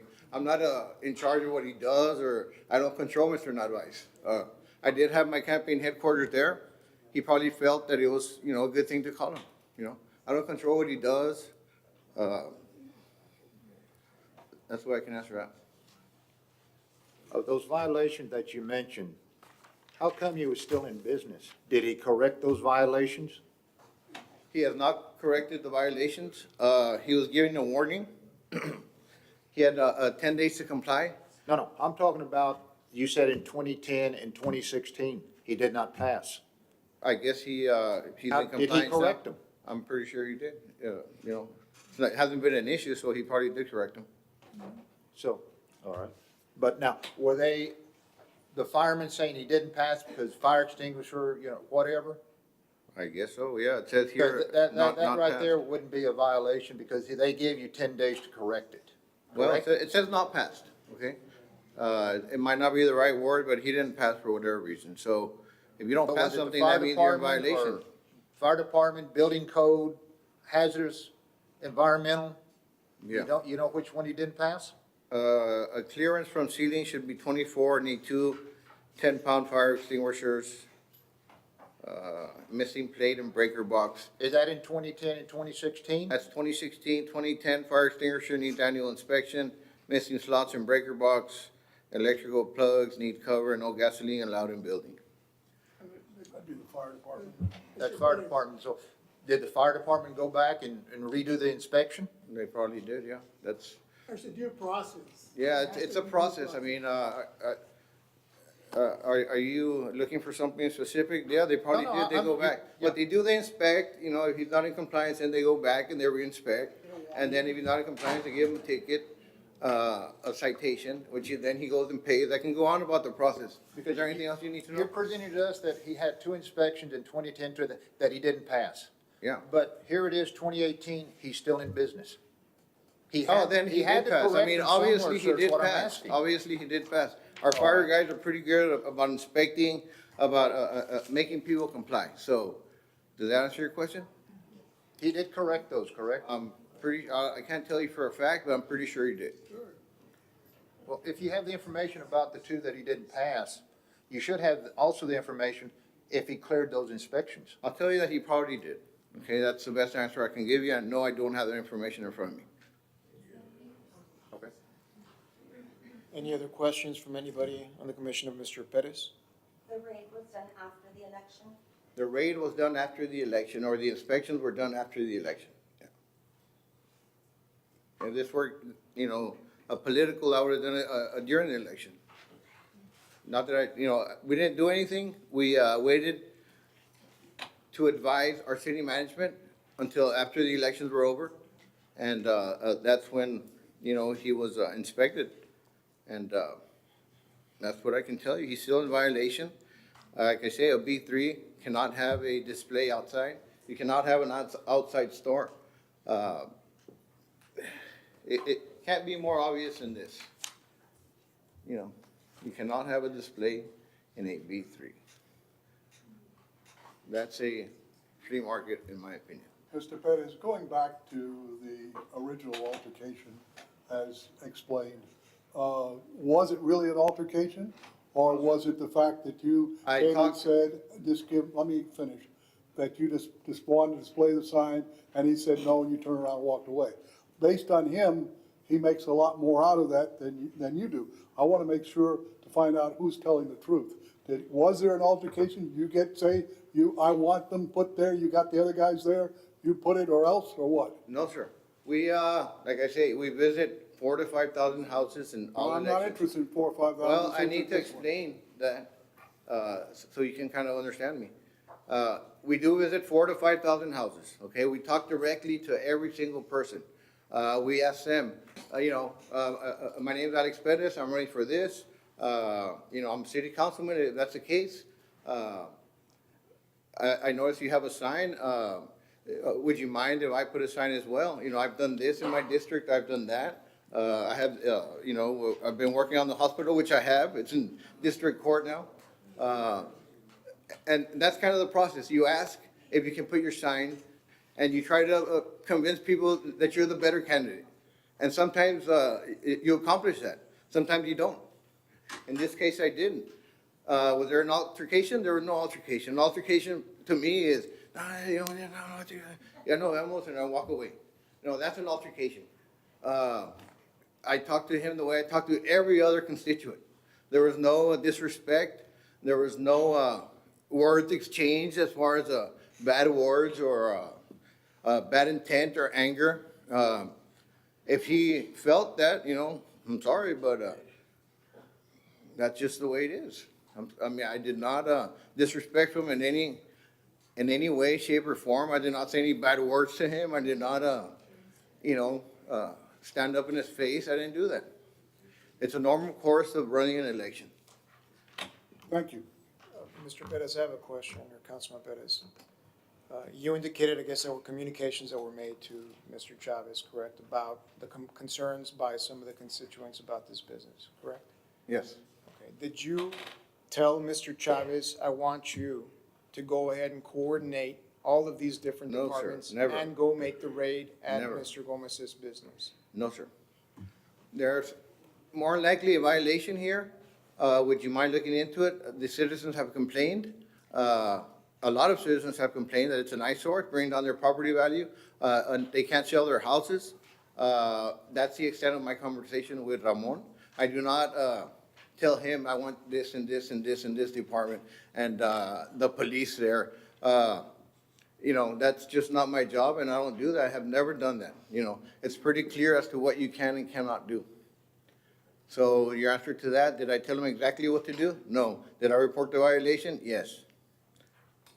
Now, Councilman, would you agree with me that Mr. Chavez, in order to satisfy you, went ahead and called that rape?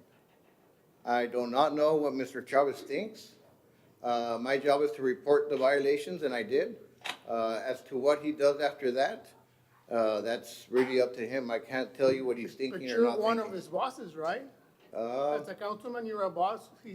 He's one of the bosses that he. I don't consider myself a boss. I consider myself a public servant and somebody that serves the public. If somebody tells me they don't like this and there's a violation, there's something going wrong, it's my job to tell the people that take care of this kind of business. Let's reverse the roles here. Mr. Chavez calls you and tells you about this. What are you gonna do if Mr. Chavez is a councilman?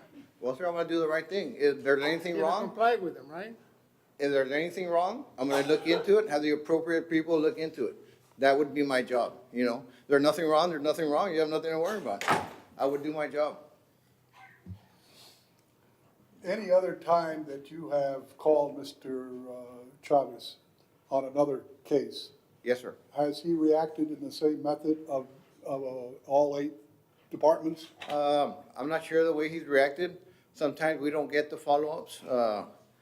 I guess our system needs improvement, but I don't get a report on each and every, case that you can say that I tell him about. So has he responded in a similar fashion? I cannot tell you. I know that when I used to work with the city 20 years ago, these kind of raids were common sometimes, They didn't happen all the time, but sometimes they would happen. I was an environmental investigator. So I can tell you that this is not uncommon. These things happen. And I hope we're stopping that. And that is Gestapo style all the way. Come on. Send one person, but to intimidate people like that, that's horrible. Yeah, I can bring that up in council, and that's a council, we don't, per se, I hope we stop that, Council. I Well, hope we take the lead on that, Council. we can bring Councilman, that up to stop definitely. that. We can always make things better. We can make the process a little bit better. But if something so obvious as this, he felt that he needed to do what he did, and, I have no control over that. Mr. Pettis? Yes, sir. If he allowed you to put the sign there, will you be here today? If he would allow me to put the sign there, If he would allow you to put the sign, would you have called code enforcement? we get enough complaints about a business, it doesn't matter if I have my sign there or I don't have my sign there. If there's complaints about a business. All right, please, everybody, please, let him Chairman, if we speak. can stop that, Yeah, please, everybody needs to stop interrupting, otherwise you will be escorted out. if there's something going wrong, my sign there or not there, we're gonna report it, and, city management will do what they need to do, Because I'm not I've, gonna protect anybody because of this or that, that's not my style, and I've never done that, and, I will not do that. Because there is some businesses in B3 along Arkansas, and they store their inventory outside. Is it to this extent? I'm not sure, I'm not familiar with those, but to that extent? Arkansas is by Lamar. Yeah. They sell plastic barrels and containers like this, and Are they you have sure them all they're outside. B3s, or are you assuming there might be B4s? A On B4 can do Arkansas- this. Arkansas Street is all B3. Are you sure they haven't had a CUP, a conditional I use don't know what permit? they have, Or but- have they Mr. changed their Herford, zoning? Mr. Herford, I'm sorry to interrupt, but Okay, we're going okay, off I'm topic sorry. yet again. Any other questions of Mr. Pettis relating to the complaint or the response? And if I can answer that, have they changed their zoning? Do they have a CUP? Do you know that for a fact? Zone changes happen all the time. So, you know, you can assume things, but until you know for a fact this is B4 or B3 or an M1, you can't assume that they can't store stuff outside. Zone changes happen in city council. We have about 6 to 10 zone changes every meeting, so I'm sorry if I went off topic. That's all right, Mr. President. I think, anybody else, any other questions relating to the response of Mr. Pettis? Can we ask our lawyer if we can hold? Yeah, we're right now. You mentioned that Mr. Horacio de Leon had some information that you were gonna present through him. If you had questions on the zoning and things like that, I think, No, it's only. I mean, I think he can better answer that. Or, Chairman, if you have questions on the procedures, I think the procedures Yeah. related to the reaction by the city after a complaint is initiated. Some of the members have questions about Mr. De Leon about that. okay, anything else? That is all on your behalf. Thank you. Thank you, sir. Mr. De Leon, can you come up, please? Thank you. Thank you for being here. Your name was mentioned earlier and you had some information, but you were outside chamber, so that's okay. I figured that. Mr. Chair. Let me go ahead and have you sworn in, Mr. Thank you. De Leon. Can you raise your right hand? Do you solemnly swear to tell the truth, the whole truth, and nothing but the truth, so help you God? I do. Thank you. Any The question I have is that we seem to think that Mr. Chavez got this complaint from Pettis, and that he then called this gang of 8, or whatever you want to call them, to descend on the store. Is it the policy of your office to do that procedure? Well, good afternoon, Honorable Commission. Let me answer by saying that the code enforcement department is basically, you know, different inspectors that focus in different codes. And so to have one officer look at the variety of codes that may be wrong is not necessarily possible. When you ask is it normal that, you know, they ask for a detail of different code enforcement officers, we've done that. We have some details that we do on the weekends, and they get together and they, you know, walk. This is randomly in areas that we're not targeting any specific property. My understanding of the facts is that there was some time in between when the violation was reported to Mr. Chavez to then there was an email to Mr. Villa days later to look at, you know, this property and to go ahead and arrange this detail of different officers because of the complaint. So that's my understanding. I wasn't aware when it happened. In fact, I think I may have been out of town. I was made aware afterwards. But back to your question, yes, it's not uncommon. It's not uncommon? It's not uncommon to, you know, go ahead and. Do you think it's a good procedure, just out of curiosity? Well, after all of this, we've revisited. I agree with the commissioner that, you know, this is code enforcement. We're trying to get people to comply. You know, we've talked about a better approach, being business friendly. Okay. Thank you very much. Does any other member of the commission have a question of Mr. De Leon? Mr. De Leon, did your office know about the incident report filed in January by Mr. Gomez before this raid was done? I'm not sure about my office. I was not, and from memory, I don't think my office was. Well, would that make any difference with that incident report? Were you sending all of them out there at once, or would you send them one at a time? Yeah, we felt that there was, you know, other than, you know, other reasons for the report of a violation, we would have, you know, moved cautiously and make sure that, you know, we wouldn't have, I mean, again, I think when Mr. Villa put the team together to go, I mean, he doesn't know what has gone behind, whether there's signs or no signs, or what it has to do with, basically, they're code enforcers and they're trying to address a possible violation. Mr. Leon, who told Mr. Villa to put the team together? Ramon Chavez. Mr. Chavez. Yes. Thank you. Thank you. You go by that property on Clark Boulevard on a regular basis? I've seen the property, yes. Okay, and it never struck you as being out of compliance or attracted your attention in any way, might I ask? not knowing like I said, the variety of codes, whether there needs to be. But, I mean, just looking at the pictures. It's just a question, just a personal question, I'm sorry. Yeah, That you drove by, glanced at it, and kept on going, right? right. Like thousands of the rest of us, citizens of Laredo. All right, thank you. Thank you. I do want to ask you if you want to change the process. I know that this looks like a raid and it looks bad on one business. What's the process that you are looking at changing? What is it that you want to change? Is it one officer going or what is the process that you want to go by now? Well, to use a little bit more discretion as to when, we get these reports, it's not a life-threatening situation. And so we, maybe we'll send the fire department first, one fire marshal to go look at the situation, report back, and then maybe we can go back and look at the building aspect of it and, just work with.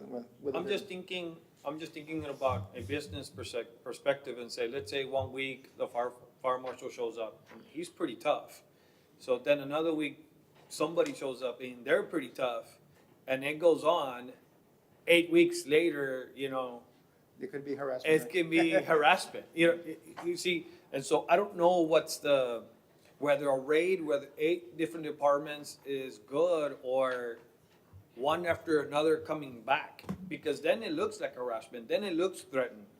I just don't know what is it that it's the right approach. I don't know the answer, but I'm just looking at what process you would like, because I don't think the commission wants to start listening to business owners that are saying, well, now they're targeting me because now every week I'm getting a different department showing up at my business. And so I'm just asking. No, that's a good question, but I think opening up just the communications with the business owner, by the first inspector just showing up and having a good conversation and saying, there was a report we're here to look at, and we see and work with them, and then even inform them that there might be others inspectors coming. So I think it's just, having good communication skills, good personnel skills to make the business owner feel at ease that we have to do our job, but we also have to get compliance.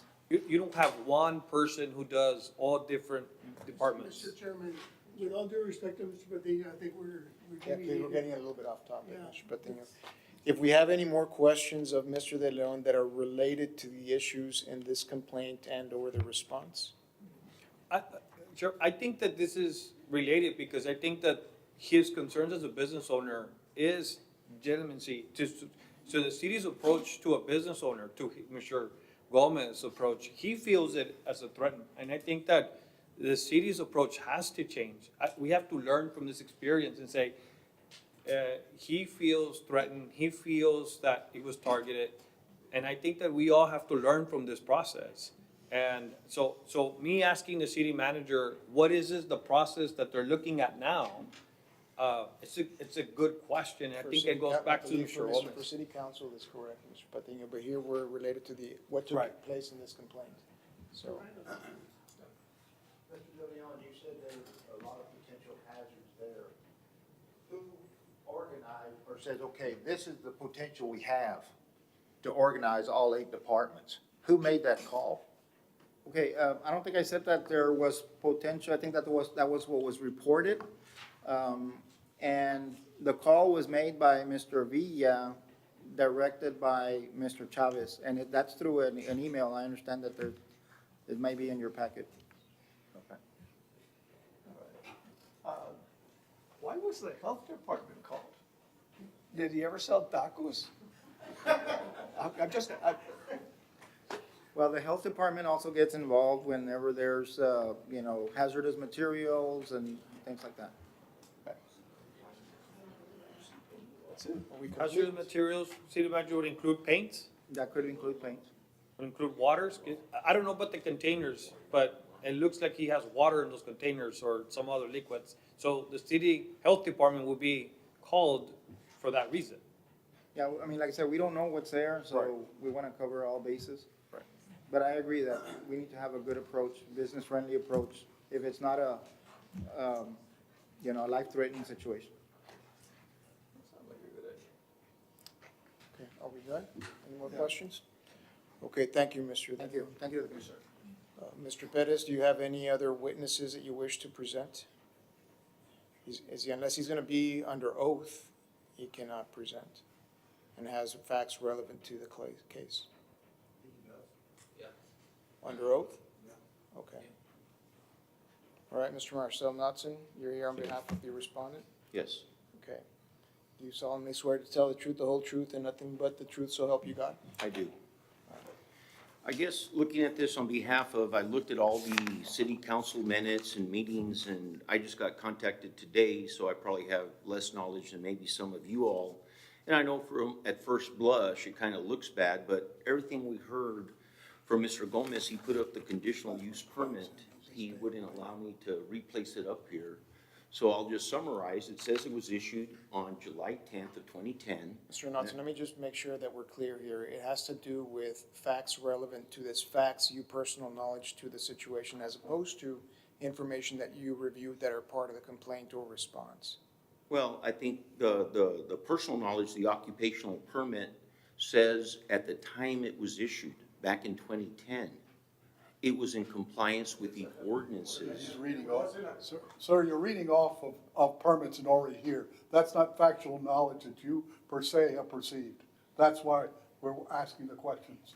You have to have perceived something. Do you perceive it, or are you just reading off what we already have?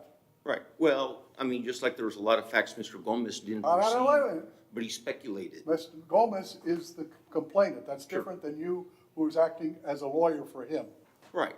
Okay? So, just want to make sure, when you swear to tell the truth, it meant you swore to tell the truth of facts that you knew, that you observed, that you saw. Okay. And how in the heck can you do that when you're taking it off the paperwork? Well, and a point well taken, you know, as long as I'm, I am would I allowed? suggest you sit down. Well, I mean, that's fine. I mean, basically, I'll give a closing statement then. Put that picture back up, please. Oh, you want to see the picture? Sure. Yeah, just leave it up. And I guess I mean, I drove by here and he's still, my personal knowledge, he's still not in compliance. This type is not allowed under a B3. I personally saw it with my own eyes. So basically, it's been March 29th, April, May, June, July, August, almost 5 months. And he's not in compliance. You're talking about the water containers. Well, the water containers displaying these, this is not allowed for B3. So is he now, he's saying now I'm above the law where I can violate this, and it's been 5 months and I didn't comply with the 10-day period. He's acting as an attorney. Have we, okay, So who's acting? thank you, sir. Thank you, sir. Thank you, sir. Thank you, Mr. Knudsen. Any other witnesses, Mr. Pettis? Mr. De Leon. Can I rebuttal? The rules don't, Mr. Ryan, I don't believe the rules permit us for rebuttal. Is that correct? Or is it discretionary? He actually is allowed a rebuttal of a specific, you know, set of facts. One issue. Yes. Excuse me? Yeah, of course. Councilman Pettis, do you have any other persons that you wish to present?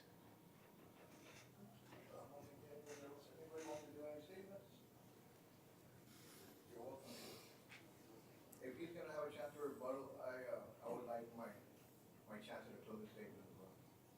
Mr. Ryan? Henry? Actually, that's not the way the ordinance is allowed. It's. So if we permit, it would be by consensus of the commission Yes. for a rebuttal for the complainant and as to a specific issue? He can say, I'm rebutting this, and this, but that's he can't go into other stuff. Okay. It's very limited. So it has to be limited to what was presented by the respondent. Yes, sir. Okay. Do you understand that, Mr. Gomez? Yes, limited to the items, yes, that he pointed out. So just to be clear, Mr. Councilman Pettis, you have no more witnesses to present? Yes. Yeah. Mr. Joe Lopez? Okay. Mr. Joe Lopez. Let me have you sworn in, Mr.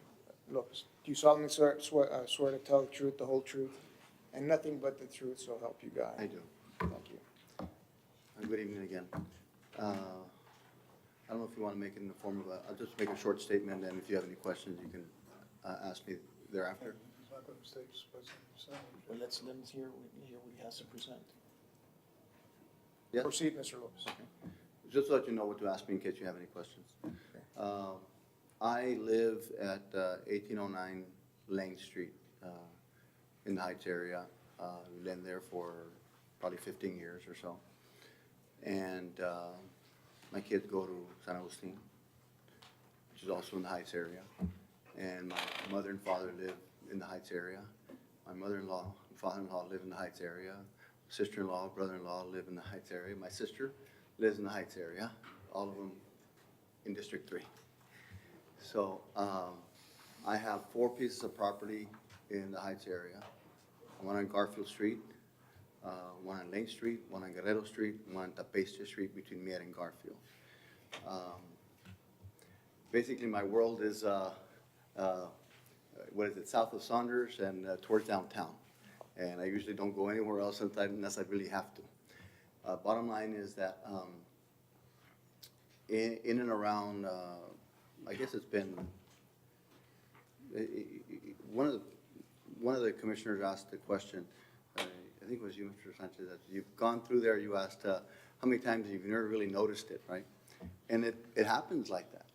You go through certain places and you really don't notice things until you're there.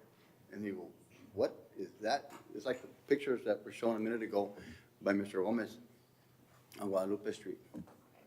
I remember passing by there many times beforehand, and it wasn't until I was in the middle of the night trying to get a gallon of milk that I thought it was a store that I went in there and saw what I saw. But in any event, in this occasion, I saw what I saw, and it bothered me because the photos that you're seeing here doesn't quite show what I saw that day. Because in this, photo, what's also up here are barrels, plastic barrels, okay, like 4 or 5 plastic barrels. And in the plastic barrels, there's mops and brooms and all sorts of things that are in front of there. And then there's some chairs that are there. There's some barbecue pits that are out there in the front as well. There's all sorts of stuff fines that perhaps are being sold for that week or for that month that are being displayed up there. But you're right, never really saw that in the 7 or 8 years or whatever that may have been there until the last few months when,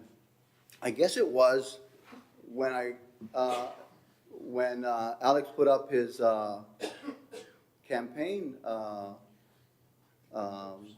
headquarters right across the street. And then you happen to drop somebody off there, and as you're trying to pick somebody else up, and you look around and you go, what the heck is that?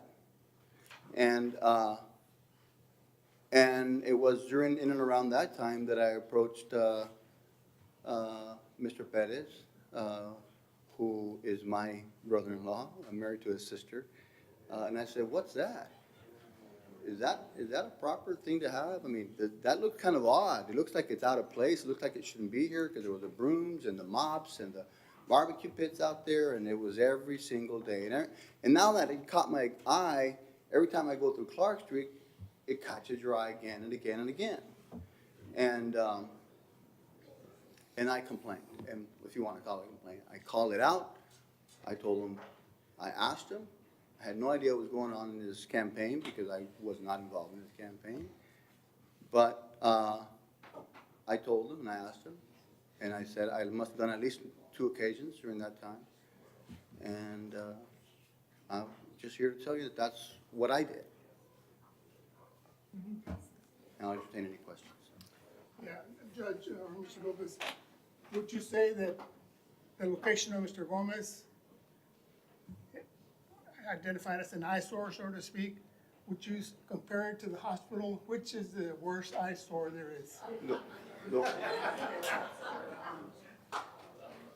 The one that I see that day. The worst one that I see that day will be the worst eyesore. And since I don't pass by, I have a house, 1220 Garfield, okay? Mi casa es tu casa. Right. And it's 2 blocks away from The hospital? from the hospital. So anybody who doesn't have property around the area doesn't have to tell me what the hospital is. So- But I don't see it every day because I don't go through there. What I do see almost on a regular basis, I either go through Corpus Street or I go through Clark Street, a lot. So, I don't go through Hendricks or I don't go through, so in any event, it's not on top of me. But have I complained about the hospital? You better believe I complained about the hospital. I'm one of those persons Hospital that. rated? Was the owner of the hospital rated? No? I can't tell you that. What I can tell you, Mr. Zapata, I don't know if that was a rhetorical question or that was a question actually for me. I wouldn't have that information. The thing is, we're trying to justify here or not, No, but I'm only here to tell you what I saw, yeah, okay, right? all right. And I apologize for not having the information you need, but I tell you what I saw. And I saw that, and I complained about that. Thank you, sir. Thank you, sir. Why did you just call 311 and do it anonymously instead of going through your brother-in-law? Because that's what we've traditionally done. I've never even know that you can call I haven't used 311 for one thing since it got installed. Whenever I need information, I look it up on my iPhone, because you can get readily information there with regard to when the trash closes, when does it open, when is the environmental pickup, whatever it may be. But when I have somebody who, I just saw what I saw, and the person is feet away from you or a phone call away from you, and I have that type of relationship with, I'm going to say, what the heck is that to that person, as opposed to hoping that 311 gets them the information. How long have you used Clark Street in Corpus Christi? I've lived there for 15 years. But you say you I used, probably used it even before that time. okay. And this I business used to live has in been there, Zapata, and I went through been Corpus there Street. 18 I'm years, sorry. and you never thought to I'm call sorry, Rick, I 311? couldn't get your question. I was talking when you started I'm talking. sorry. Say you use Clark Street, what, say say every other day or whatever the year during business hours. You drive by there, you look at it, and you keep going. Or I don't look at it. Well, you've had many opportunities to call 311 and complain. I apologize for not looking at it when you would have hoped that I've looked at it. But if you're questioning whether or not I saw it when I saw it, that's up to you to be able to determine whether I'm here telling you the truth or not. But I'm telling you what I saw. Did it ever catch my attention before that time? Perhaps it did, but not in the manner in which it did on that day. I don't know why. Maybe it was because I was right in front of it, and I would see the barrels of plastic barrels, 55-gallon plastic barrels with brooms sticking out of it, and mops, and old barbecue pits, and heaven knows what else was on top of there that day that you're not seeing in these photos. Mr. Pettis never told you that he had a verbal altercation with the owner of that property at any time? Never, sir. Any other questions from the commission? Okay, Mr. Lopez, thank you very much. Okay, Mr. Councilman Pettis, this is the close of your case. I mean, if Mr. Gomez is gonna say something, I'd like to say something. According to the rules per outside counsel, that he has a short rebuttal time to specific issues that were presented as part of your response. Correct, Mr. Henry? Actually, I need to correct myself. I just double-checked the sections. The way the presentation works, it's not really designed for rebuttal absent the council's permission, or the commission's permission. Okay, so that So would be, I've just double-checked it to make sure. so that would be rebuttal by consensus. In other words, the consensus of It's the commission, completely discretionary. members of the commission, if they wish to entertain rebuttal, correct? Yes, sir. Okay, so that's the issue. Mr. Gomez is requesting time for rebuttal. What are the wishes of the commission? It's okay. It's one. Limit the time. 5 minutes? Limit the time. yeah. 5 minutes? Mr. Herford? 5 minutes is up. Are you okay, 5 minutes? And what about, is that just for rebuttal on the part of the complainant? No, it's discretionary for either. Chris, so, okay, so you guys are okay with both 5 minutes? Yeah. Right. Okay, the commission is okay granting time for Mr. Gomez on specific items, Mr. Gomez, for 5 minutes, and then Councilman Pettis will have 5 minutes as well. Excuse me. He's still under oath. Yes, he's under oath. No, I mean, you tell him. You're right, you're still under I'll oath. make it very brief and very And short. remember, Mr. Gomez, it has to be specific to what's already been presented, not any new information. You understood? Yes, I understand. All right. Okay, if my business is in such disarray as they claim that it is, why did Mr. Pettis approach my business in the first place? If it is such an ugly place, if it is in such disarray and non-compliant, why did he want to have a sign put in such an ugly place? That would be my first question that I would like answered by Mr. Pettis. If my place is so ugly and such an eyesore, why would he want to be associated with such a place? And again, this is very important. Did everyone just realize that my business exists?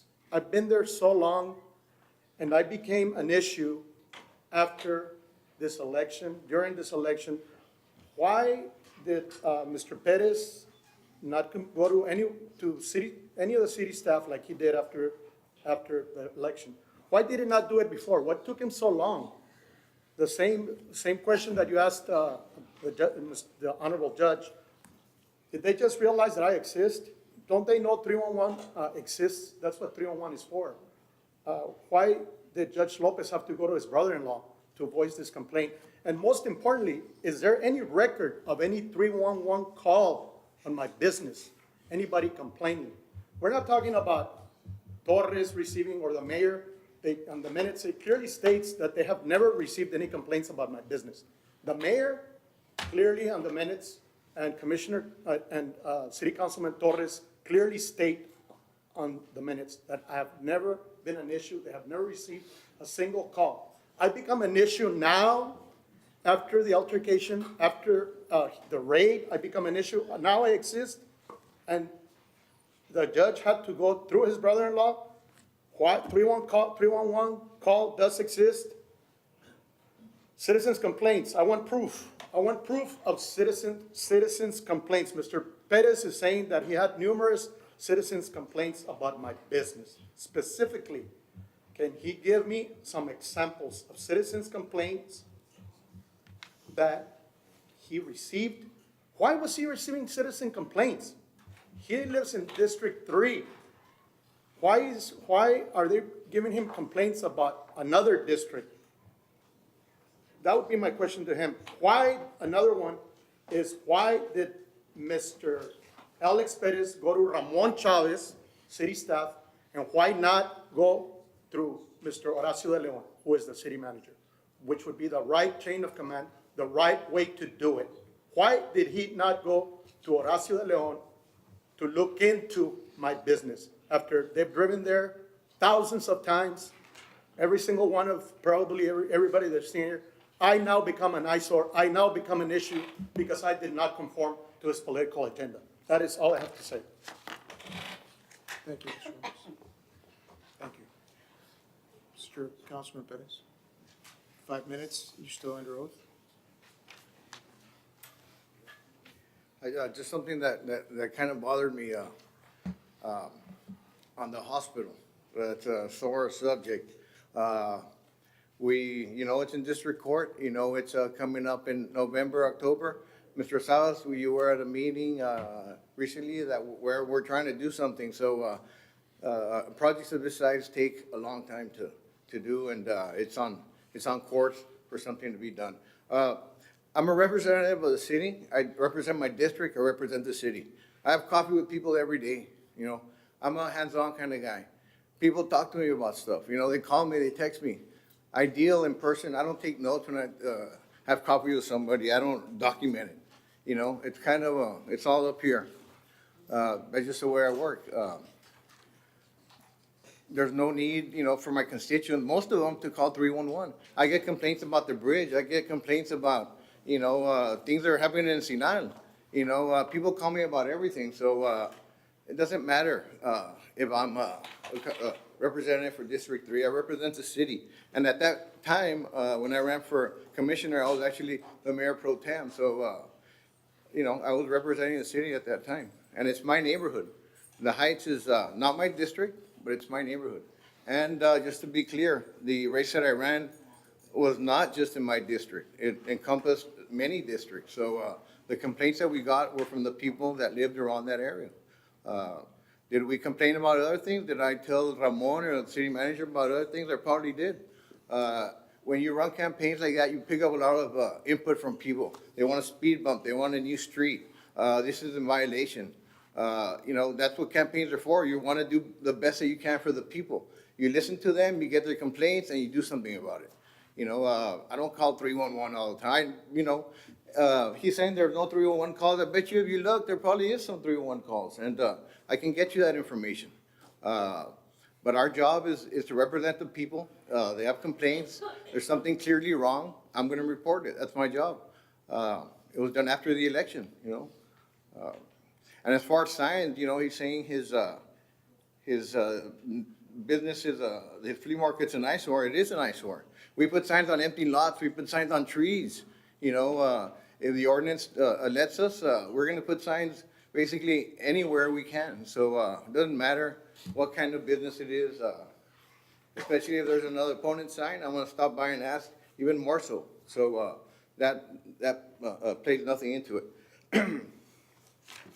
It's been 5 months or 10 years, 15 years since this business has been out of compliance. He was given a warning, 10 days to comply. It's been 5 months. He has not complied. So he's either getting protection or we're not doing our job or a combination of the two. You know, I don't know what to tell you. Or maybe he's getting protection from the commissioner. We don't know. It has been 5 months. And I'm going to definitely follow up with it until he complies. I will keep on telling the city manager and our assistant city manager that this business is still not in compliance. That's my job. So I don't know if he feels he's above the law, but every other business, the paint store in Guadalupe has spent money to comply. It's a nice store. They have their merchandise inside the store. This has no inside store, just an outside store. It's a flea market. It's a perpetual garage sale, which he has no permits for. So I think it's responsible of him and the owner to allow him to even apply for a CUP. If a CUP was given, I know I talked to the chairman of the P&Z. He told me that the commission did not feel comfortable giving him a CUP because it was going to open the door for other businesses along Clark to become flea markets. So they gave him a chance, like I say, to invest in the property, or the owner was supposed to invest in the property, I think, or he was, I'm not sure, but basically that's where it stands. He hasn't complied, and our law inspector are going to be on him until he does. And the issue here is not the inspectors going to, you know, that might be an issue. But the issue is, you know, he's kicking and screaming and shouting. But the bottom line is he needs to comply like everybody else does. So, you know, I stand by my decision. I support our code enforcement. I support our city manager, our assistant city managers. Any questions? That's my final statement. Thank you very much. That is all, Mr. Councilman Pettis. You have 5 minutes are up. Okay, thank you very much. Thank you. And so we'll go ahead and have all of the evidence considered submitted on behalf of both the complainant and the respondent, and will now proceed to deliberate. Mr. Henry, I'm not sure if there are any legal issues that need to be discussed in executive session based on what's been presented. I don't have any specific legal issues. We can only go in if a commission has a specific legal question. All other deliberations need to be in the open. Correct. Does anybody have any legal issue that merits going into executive session? Okay, well now we'll go ahead and deliberate. Have any discussions?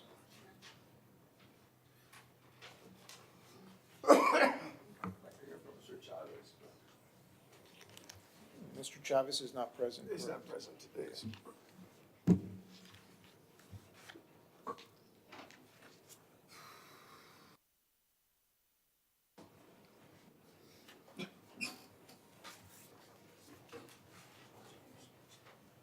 is there any motion? Does any member wish to make a motion to consider?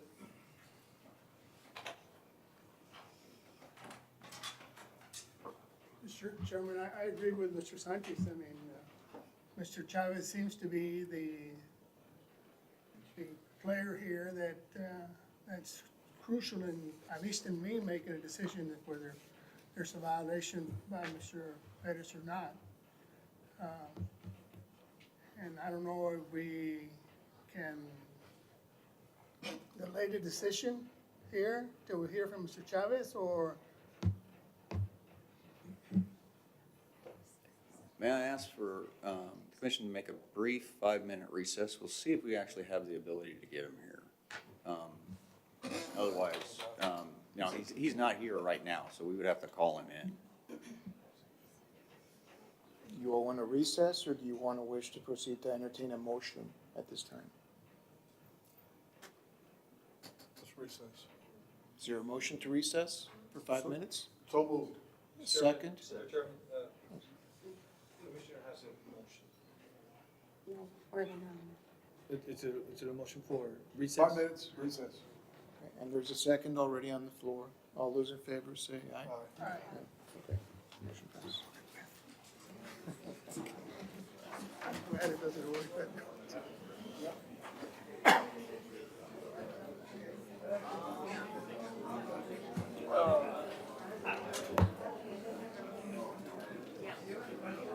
Okay, we're back on after a short recess. Time is 8:20, and we took a short recess so the city could undertake some efforts to locate Mr. Ramon Chavez. Mr. Henry? We've attempted to contact him by phone and text. We've been unable to reach him at this point. I'll remind the commission, I mean, he wasn't subpoenaed, he wasn't told to be here. There was no reason, to command his presence here. He actually did ask earlier today if he was required to be here, and since he wasn't, subpoenaed or anything, I'm the one that said, no, he doesn't need to be here unless he is called. Okay.